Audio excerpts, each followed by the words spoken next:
Vast global conspiracy అయిన Epstein ఫైల్స్లో Narendra Modi పేరు ఎందుకుంది? ఎప్స్టీన్ ఫైల్స్లో మెయిన్గా ఏముందంటే జెఫ్రీ ఎప్స్టీన్ ఎలా 12 to 17 అండర్ ఏజ్ గర్ల్స్ని ఎప్స్టీన్ ఐలాండ్స్కి తీసుకెళ్ళి పార్టీలు అరేంజ్ చేసేవాడు. యుఎస్ డిపార్ట్మెంట్ ఆఫ్ జస్టిస్ ద్వారా Jan 30, 2026లో ఎప్స్టీన్ ఫైల్స్ రిలీజ్ చేయడం జరిగింది.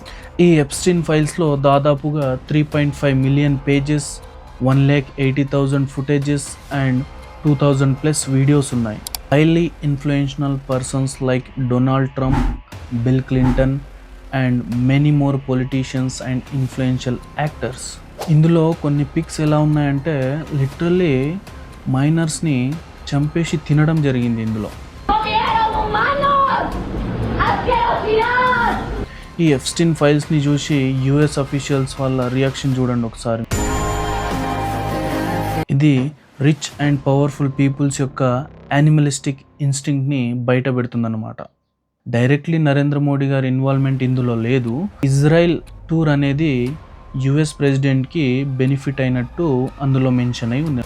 ప్రాబ్లం ఒక జెఫ్రీ ఎప్స్టీన్ కాదు, క్వశ్చన్ సిస్టమ్ మీద కూడా. Why system always protects rich people?